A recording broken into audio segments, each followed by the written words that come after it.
కీర్తన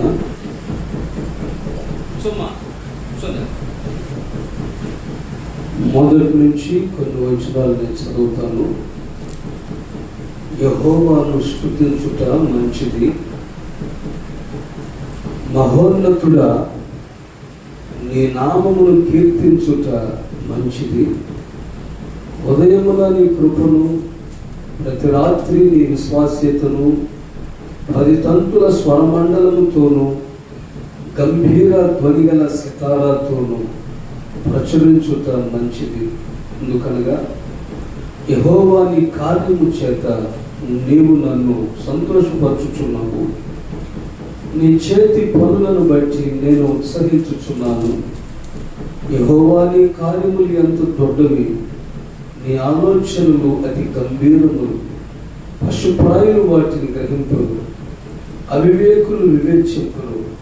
నిత్యనాశనములందుటికే భక్తిహీనులు గడ్డిమని చిగుర్చుదురు. చెడు పనులు చేయవారందరూ పుష్పించుదురు. యెహోవా నీవే నిత్యము మహోన్నతులుగా ఉండు. నీ శత్రువులు యెహోవా, నీ శత్రువులు నశించెదరు. చెడు పనులు చేయవారందరూ చెదరిపోవుదురు. దేవుడు తన పరిశుద్ధ వాక్యం మన వెనుకలో దీవించునుగాక. ఆమేన్. హల్లెలూయా. చిన్న ప్రార్థన చేసుకుందాం. పరిశుద్ధుడా, ప్రేమగల తండ్రి, దయగలిగిన మా యేసయ్య, జీవాధిపత్యకు తండ్రి, సైన్యములకు అధిపత్యకు మా ప్రభువా, అల్పుడును వట్టివాడిని మట్టివాడినైన నన్ను మీ సిలువ సాటును మరుగు చేసుకుని నాతోనూ మా అందరితో మాట్లాడమని నజరేయుడైన యేసు నామములో అడుగుతున్నాము తండ్రి. ఆమేన్. హల్లెలూయా, హల్లెలూయా. చూడండి దేవుని బిడ్డలారా, ఈ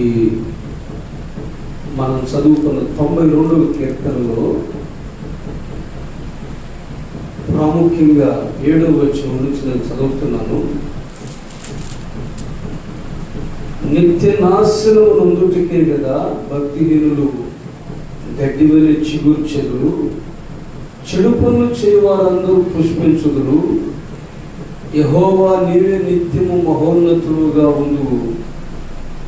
నీ శత్రువులు యెహోవా, నీ శత్రువులు నశించగలరు. చెడు పనులు చేయవారందరూ చెదరిపోదురు. చెడు పనులు చేయవారందరూ చెదరిపోతారట. వాక్యం సెలవిస్తుంది. చెడు పనులు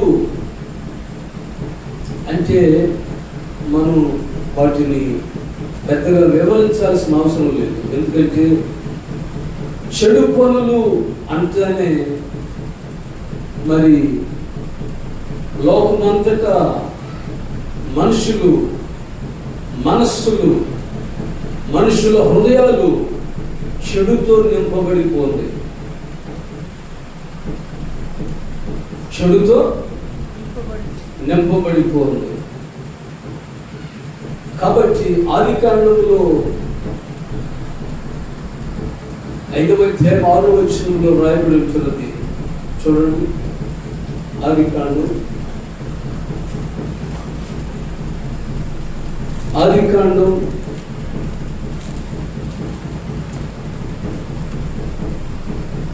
5వ అధ్యాయం 6వ వచనాన్ని చూద్దాం. సేతు 105 ఏండ్లు బ్రతికి 6వ అధ్యాయం 5వ వచనం చూడండి. 6వ అధ్యాయం 5వ వచనం. నరుల చెడుతనము భూమి మీద గొప్పదని, వారి హృదయము యొక్క తలంపులను ఓవాంతియు ఎల్లప్పుడూ కేవలము చెడ్డది అని యెహోవా చూస్తూ ఉన్నాడు. తాను భూమి మీద నరులను చేసినందుకు యెహోవా సంతాపమునంది తన హృదయంలో నొచ్చుకొనినప్పుడు, యెహోవా నేను సృజించిన నరులను, నరులతో కూడా జంతువులను, పురుగులను, ఆకాశ పక్షాదులను భూమి మీద నుండకుండా తుడిచివేయుదును. ఏలైనగా నేను వారిని సృష్టించినందుకు సంతాపము నొంది ఉన్నానని. అయితే నోవహు యెహోవా దృష్టి యందు కృప పొందిన వాడాయను. హల్లెలూయా, హల్లెలూయా, హల్లెలూయా. హల్లెలూయా. చూడండి దేవుడులారా, నోవహు దినాలలో నరుల చెడుతనం భూమి మీద గొప్పదైపోయింది. గొప్పది ఎంత గొప్పదైపోయిందంటే అది ఆకాశాన్ని అంటే అంత గొప్పదైపోయింది. ఏమిటి? చెడుతనం, చెడ్డ పనులు, చెడ్డ ఆలోచనలు, చెడ్డ మాటలు, చెడ్డ చూపులు, చెడ్డ బ్రతుకు. కనుక దేవుడు ఏమంటాడంటే, చెడు పనులు చేయు వారందరూ చెదరిపోతారని వాక్యం సెలవిస్తుంది. చెదరిపోతారు. వాడు ఎంత కలిసి ఉండాలన్నా కూడా కలిసి ఉండలేదు. ఎందుకంటే ఆదికాండం 11వ అధ్యాయం మనం బాబేలు గోపురాన్ని గురించి చదువుతూ ఉన్నాం. యెహోవా నరుల కుమారులు కట్టిన పట్టణము గోపురము చూడు. ఎన్నో వచనం? 11వ అధ్యాయం 5వ వచనం. యెహోవా నరుల కుమారులు కట్టిన పట్టణమును గోపురమును చూడవు దిగి వచ్చాను. అప్పుడు యెహోవా, ఇదిగో జనము ఒకటే, వారందరికీ భాష ఒకటే, వారు ఈ పని ఆరంభించి ఉన్నారు. మీదట వారు చేయదలుచున్న ఏ పని చేయకుండా వారికి ఆటంకం లేదని ఉండదు. కనుక మనం దిగిపోయే వారిలో ఒకరి మాట ఒకరికి తెలియకుండా అక్కడ వారి భాషను తారుమారు చేయడం రండి అనుకున్నాను. ఎలాగూ యెహోవా అక్కడ నుండి భూమి అన్నట్టుకు వారిని చెదరగొట్టెను. గనుక వారు ఆ పట్టణమును కట్టుటం మానిరి. హల్లెలూయా. ఒక బాబేలు గోపురాన్ని కడుతున్నారు. భూమి అన్నంతటా మనుషులు ఒకే భాష, ఒకే పలుకు, అందరూ కలిసి కట్టుగా ఉన్నారు. వాళ్ళందరూ కలిసి మెలిసి ఉన్నారు. ఆకాశాన్ని అంటే గోపురాన్ని, అపార్ట్మెంట్ను కడుతున్నారు వాళ్ళు. ఆ కట్టే వైనములో మరి దేవుడు వారిని ఎందుకు చల్లా చెదురు చేస్తున్నాడంటే, ఇదిగో మనం చదివిన కీర్తనలో నరుల చెడుతనమును బట్టి దేవుడు భూమి మీద వారిని చల్లా చెదురు చేస్తాడు. నరులు చెడు పనులు చేయుట దేవుడు చూచినప్పుడు వారిని చల్లా చెదురు చేసేస్తున్నాడు. హల్లెలూయా, హల్లెలూయా. చెడు పనులు చేయవారందరూ చల్లా చెదురైపోతారని దేవుడు సెలవిస్తున్నాడు.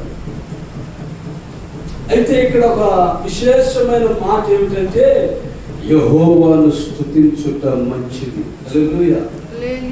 యెహోవాను స్తుతిస్తే నీలో ఉన్న చెడుతనం అంతా దేవుడు తొలగిస్తాడు.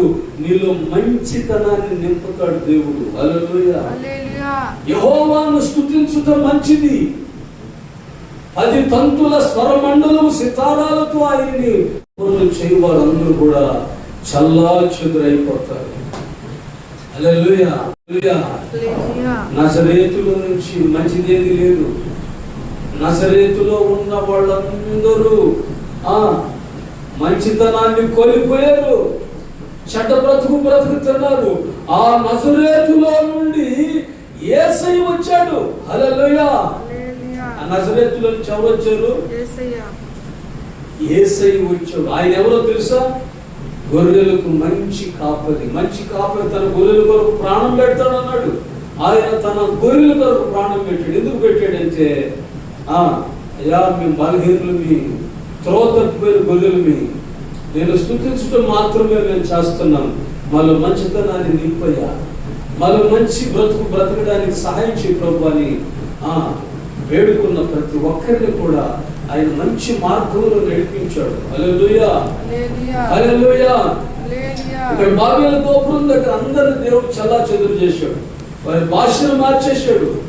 రకరకాల భాషలు అక్కడి నుంచే స్టార్ట్ అయ్యింది. అంతకుముందు అందరికి ఒకే భాష, అందరికి ఒకే పలుకు, అందరూ ఒక దగ్గరే ఉన్నారు. హల్లెలూయా. అయితే దేవుడు వారందరి భాషను మార్చేశాడు. కట్టే గోపురం కట్టబడటం ఆగిపోయింది. ఎందుకు ఆగిపోయిందంటే వాళ్ళు మంచికి కాదు కట్టేది, మంచిగా బ్రతకడానికి కాదు వాళ్ళు కట్టేది. అందుకే దేవుని వాక్యం సెలవిస్తుంది, యెహోవా ఇల్లు కట్టించని ఎడల దాని కట్టువారి ప్రయాసం వ్యర్థము, యెహోవా పట్టణమును కాపాడిన ఎడల దాని కావలి కాయవారు మేలుకొని ఉన్నట్టు వ్యర్థము. నువ్వు వేకునే లేచి చాలా రాత్రి అయిన తరువాత పండుకొనొచ్చు కష్టార్జితమైన ఆహారము తినుచుండట వ్యర్థమే. తన ప్రియులు నిద్రించుచుండగా యెహోవా అది వారికి ఇచ్చుచున్నాడు. ఏది ఇస్తున్నాడు? తన ప్రియులు అంటే ఎవరనంటే దేవుణ్ణి స్తుతించేవాళ్ళు, దేవుణ్ణి ఆరాధించేవాళ్ళు, దేవుణ్ణి మహిమపరిచేవాళ్ళు. వాళ్ళు అలసి పని చేసిన తర్వాత అలసిపోయి నిద్రించేటప్పుడు వాళ్ళు చేసిన పని కంటే, వాళ్ళు చేసిన కష్టార్జితము కంటే వాళ్ళ కష్టాన్ని అధికముగా ఆశీర్వదిస్తున్నాడు అంటే యెహోవా. హల్లెలూయా. అంటే సోమరిపోతులు నిద్రపోయి లేస్తే దేవుడు ఇచ్చిండు. తన ప్రియులు నిద్రించుచుండగా యెహోవా వారికి అది ఇచ్చుచున్నాడు అనే వాక్యం రాయబడి ఉంటే, అంటే మనం నిద్రపోతే ఇచ్చేసాడు దేవుడు. హల్లెలూయా. మనం కష్టపడాలి, శ్రమ పడాలి. మనకి దేవుడు ఏ పని ఇస్తాడో ఆ పనిలో నైపుణ్యత సాధించాలి. ఆ పనిలో ఒక సామర్థ్యంతో కూడినటువంటి ఆ నైపుణ్యతను నేర్చుకోవాలి.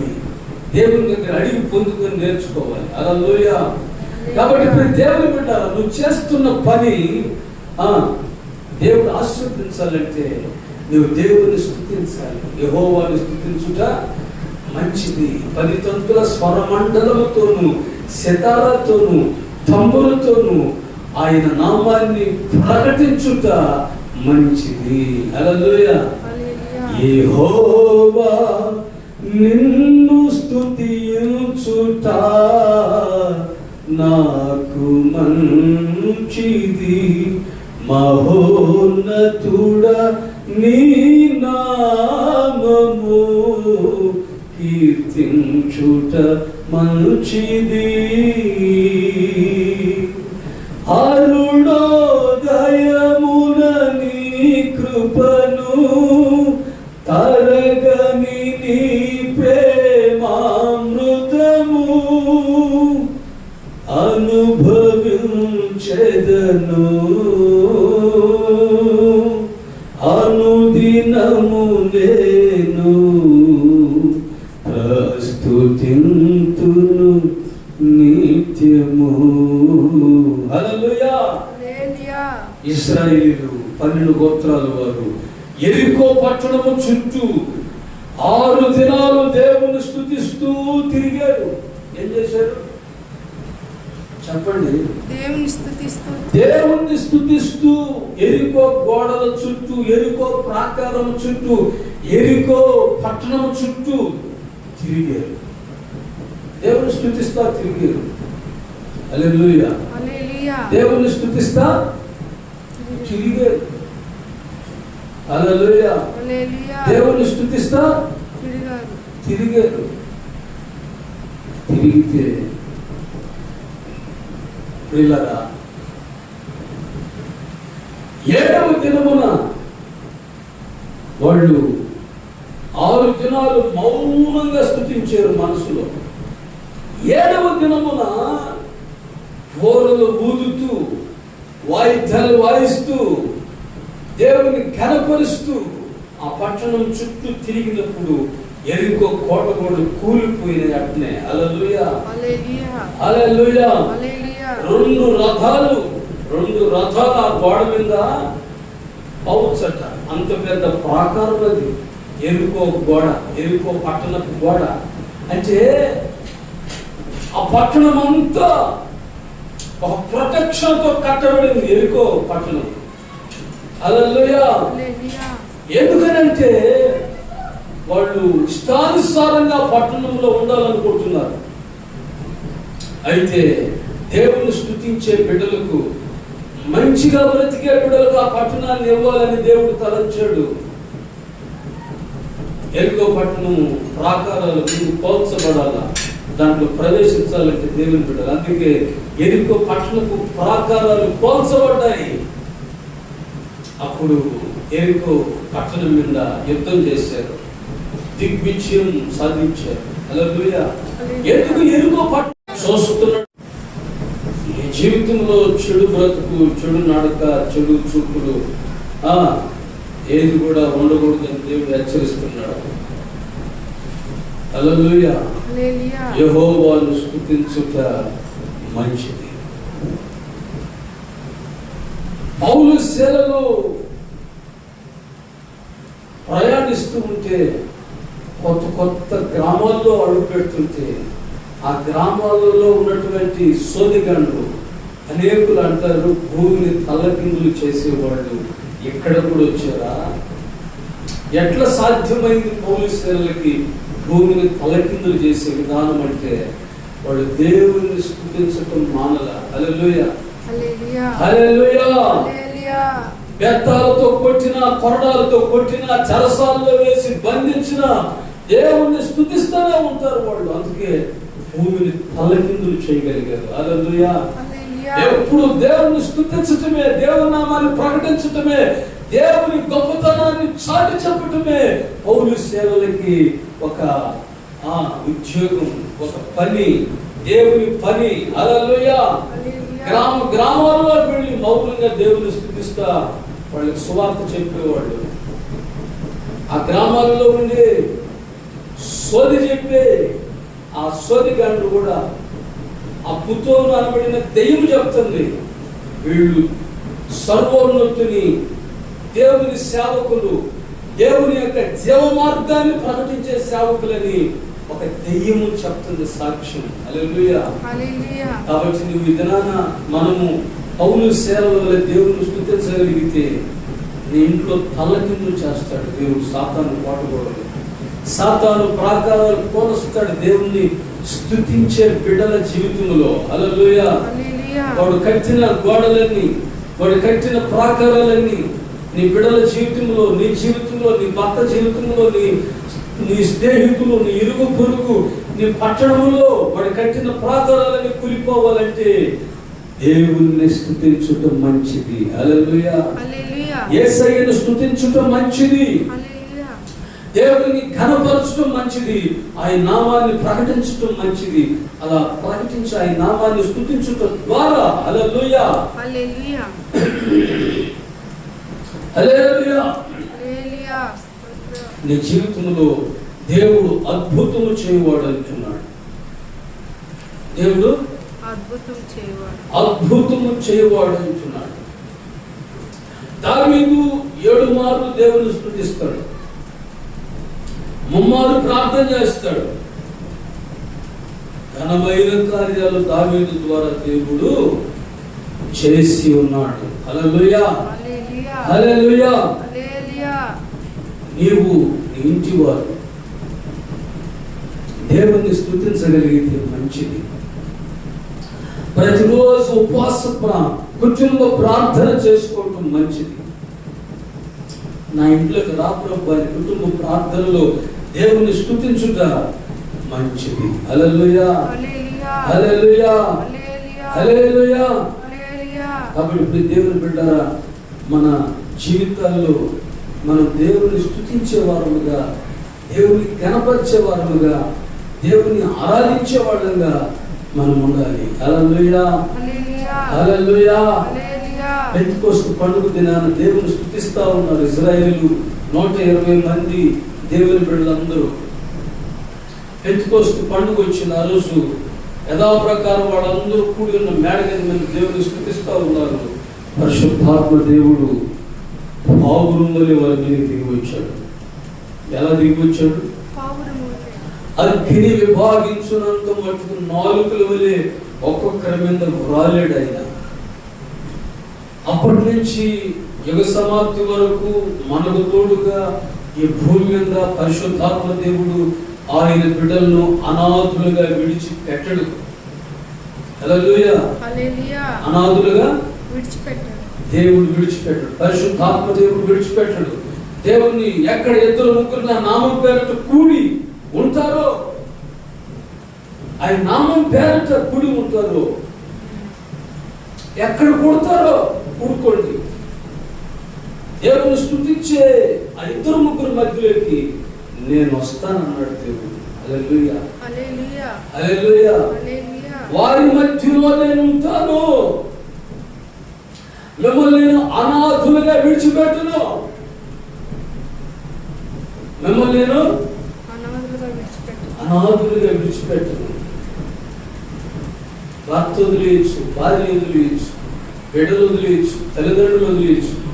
దేవుడు మాట ఇచ్చాడు, మిమ్మల్ని నేను అనాథులుగా విడిచిపెట్టను. మీరు నన్ను స్తుతించండి, మీ జీవితంలో నేను అద్భుతాలు చేస్తానన్నాడు. హల్లెలూయా, హల్లెలూయా. శూషణ పాటలో యూదులందరూ 3 దినాలు ఉపవాసం నుండి దేవుణ్ణి స్తుతించి ప్రార్థన చేస్తూ ఆరాధిస్తున్నారు. రాజు శాసనాన్ని బట్టి యూదులందరూ చంపబడాలి. కానీ దేవుడు చేసిన అద్భుతం ఏమిటంటే హామానే ఉరి తీయబడ్డాడు. అతను మొర్దెకై కోసం ఉరి కొయ్యను తయారు చేయించాడు. ఆ ఉరి కొయ్య కోసము ఆ ఉరి కొయ్య మీదనే హామాను ఉరి తీయబడ్డాడు. ఎందుకో తెలుసా? మొర్దెకై దేవుని స్తుతించేవాడు, ఎస్తేరు దేవుని స్తుతించేది. యూదులు దేవుని స్తుతించే బిడ్డలు. అందుకే భక్తిహీనులు చల్లాచెదురు చేసి దేవుని స్తుతించే వారి జీవితంలో మంచి చేశాడు దేవుడు. హల్లెలూయా. సంభవడాలనుకున్నటువంటి యూదులు సంభవడాల. ఎందుకంటే దేవుని స్తుతించారు యూదులు. దేవుని స్తుతించింది ఎస్తేరు రాణి. దేవుని స్తుతించాడు మొర్దెకై. చేత యూదులు కాపాడబడ్డారు, పోషించబడ్డారు. నేటికి యోధా జాతి బ్రతికి ఉంది. ఎందుకంటే వారు దేవుని స్తుతిస్తారు. హల్లెలూయా. కాబట్టి మనం బ్రతకాలంటే, మంచి బ్రతుకు బతకాలంటే, మేలు నొందొచ్చు బ్రతకాలంటే, హల్లెలూయా, కీడేమీ అనుభవించకుండా మేలు అనుభవించొచ్చు బ్రతకాలంటే, హల్లెలూయా, హల్లెలూయా. చెడ్డ మాటలు పలుకుకుంటా నీ నాలుకను, కపటమైన మాటలు పలుకుకుంటా నీ పెదవులను కాచుకుని కీడు చేయటం మాని మేలు చేసిన యెడల నువ్వు బ్రతుకుదువు. 34వ కీర్తన 13వ వాక్యం నుంచి ఆ మాటలు రాయబడి ఉంటున్నాయి. హల్లెలూయా. మేలు నొందొచ్చు బ్రతుకుతావు. ఎందుకో తెలుసా? హల్లెలూయా, ఎందుకో తెలుసా? చూడండి, రోమపత్రిక 8వ అధ్యాయము, రోమపత్రిక 8వ అధ్యాయము 28వ వచనం.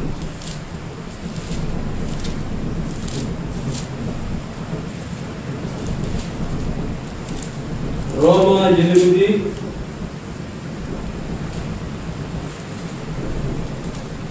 చూడండి, త్వరగా చూడండి. 32వ వచనం.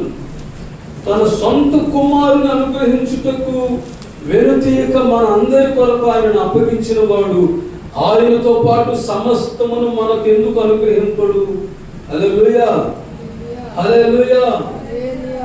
అలాగనే దేవుని చేత ఏర్పరచబడిన వారి మీద నేరం మోపువాడెవడు? నీతిమంతులుగా తీర్చువాడు దేవుడే. శిక్ష విధించువాడెవడు? చనిపోయిన యేసుక్రీస్తే. అంతేకాదు, మృతులలో నుండి లేపిన వాడును, మనము కూడా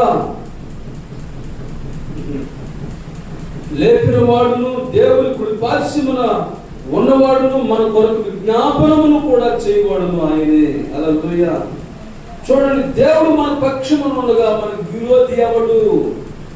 దేవుడు మన పక్షమున ఉండగా మనకు విరోధి ఎవడు? తన సొంత కుమారుని అనుగ్రహించుటకు వెనుతీయక మనందరి పాపముల కొరకు ఆయన అప్పగించిన వాడు ఆయనతో పాటు సమస్తం మనకి ఎందుకు అప్పగించడు? సమస్తాన్ని మనకి ఇస్తాడు, మేలు అనుభవించే విధముగా. హల్లెలూయా, హల్లెలూయా.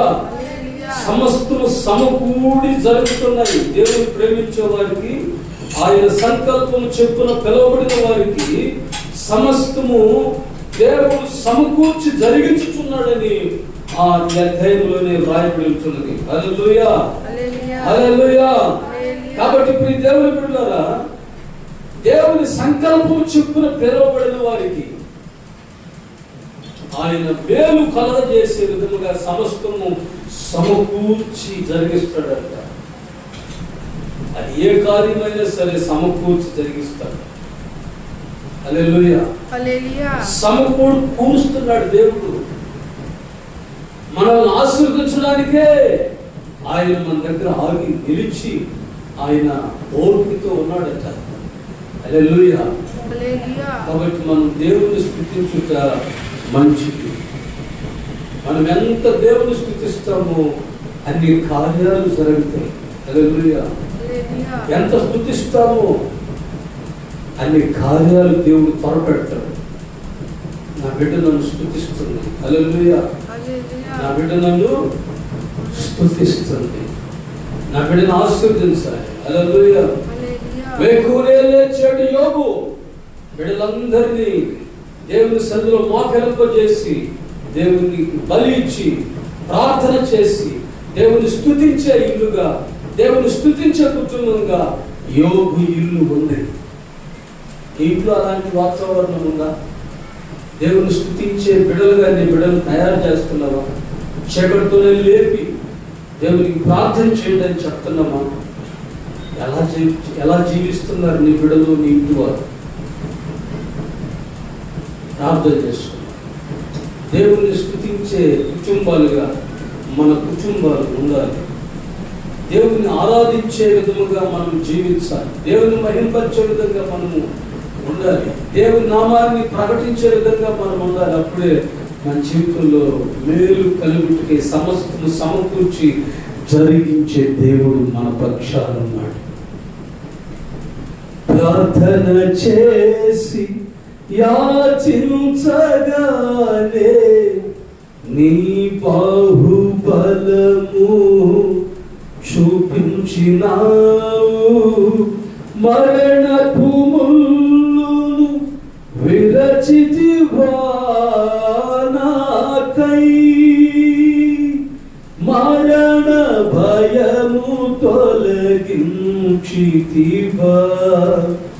మరణ భయము తొలగించితివా.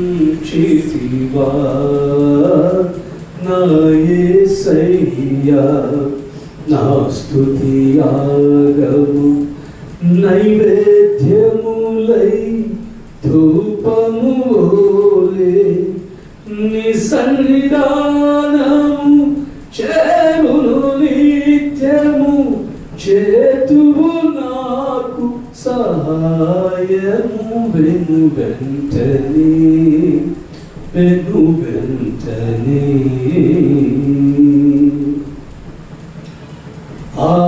ఆత్మతోను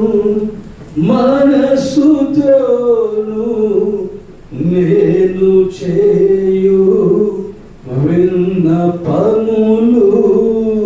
ఆత్మతోను మనసుతోను నేను చేయు విన్నపములు. ఆలకించి తండ్రి సన్నిధిలో నాకై యేసయ్యా